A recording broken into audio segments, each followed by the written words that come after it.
2024 বিধানসভা নিৰ্বাচনৰ ভেটি শক্তিশালী কৰাত তৎপৰতা ৰূপহীহাট কংগ্ৰেছৰ ৰূপহীহাট সমষ্টিৰ 23 মণ্ডলৰ 240 বুথ কমিটিৰ কংগ্ৰেছ দলে 2024 চনৰ বিধানসভা নিৰ্বাচনৰ বাবে শক্তিশালী কৰাত ব্যাপক তৎপৰতা ৰূপহীহাট সমষ্টিৰ মাহিৰীপাৰ সুতিৰপাৰ জহাজানৰ লগতে কেইবাটাও বুথৰ পৰ্যবেক্ষক হিচাপে নগাঁও জিলা কংগ্ৰেছৰ সাধাৰণ সম্পাদক হাৰেছুদ্দিন আহমেদে আমাৰ বুথ আমাৰ দায়িত্ব কাৰ্যসূচীত অংশগ্ৰহণ কৰে 2024 নিৰ্বাচিত গৌৰৱ গগৈৰ নেতৃত্বত কংগ্ৰেছ দলৰ চৰকাৰ হোৱাটো নিশ্চিত আমাৰ মাননীয় অসম প্ৰদেশ কংগ্ৰেছ কমিটিৰ সভাপতি গৌৰৱ গগৈ ডাঙৰীয়াই গোটেই অসম জুৰি এটা অভিযান চলাইছে আমাৰ বুথ আমাৰ অধিকাৰ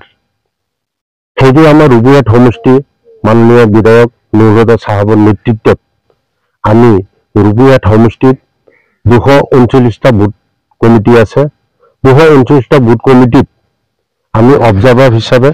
17 তাৰিখৰ পৰা আৰম্ভ কৰি আজি 20 তাৰিখ অন্তিম এটো বুথ কমিটিত মিটিং কৰিলো ৰাইজৰ বহুত সহাৰি পালো আজি 239টা বুথ কমিটিৰ ভিতৰত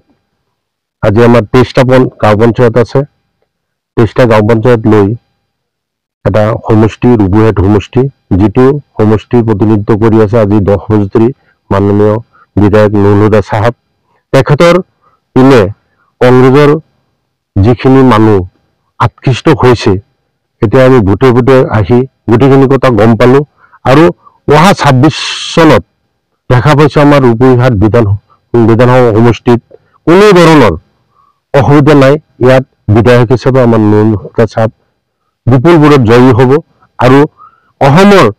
বিভিন্ন ঠাইত আজি ৰূপহীহাটৰ দৰে আমি কেইটামান বেলেগ সমষ্টিতো গৈছো কংগ্ৰেছৰ প্ৰতি আকৃষ্ট হৈ বিজেপি ত্যাগ কৰি আজি কংগ্ৰেছ দলত যোগদান কৰি আছে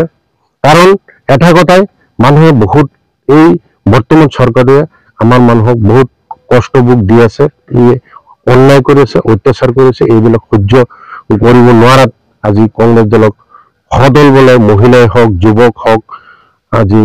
আমাৰ হিন্দু মানুহ হওক আমাৰ অসমীয়া মানুহ হওক যিকোনো ধৰ্মাৱলম্বী লোকসকলে কংগ্ৰেছ দলটোক আকোৱালি লৈ আছে আজি কংগ্ৰেছ দলত কোনো ধৰণৰ জাতিগতৰ কথা নাহে কোনো ধৰ্মৰ কথা নাহে কোনো ধৰণৰ হাই হুলস্থুলৰ কথা নাহে একেটাই কথা এইটো এটা শান্তিৰ দল হিচাপে আমাৰ জাতি ধৰ্ম নিৰ্বিশেষে সকলো মানুহে কংগ্ৰেছ দলক আকোৱালি লৈ আছে আৰু 2026 চনত আমাৰ এটা দৃঢ় বিশ্বাস মাননীয় গৌৰৱ গগৈ ডাঙৰীয়া অসমৰ মুখ্যমন্ত্ৰী হ'ব ৰাইজৰ যিটো মত দেখিলো আৰু কোনো ধৰণৰ ইয়াত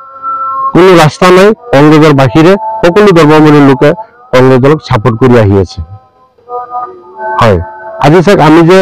এটা বুথ কমিটিত গলো 17 তাৰিখৰ পৰা আজি 20 তাৰিখলৈকে আজি যেটো বুথত আমি 1200 ভোটাৰ্ছ আছে তাত অধিকাংশ মানুহ আজি মিটিঙত আহিছে মিটিঙত আহি তেওঁলোকে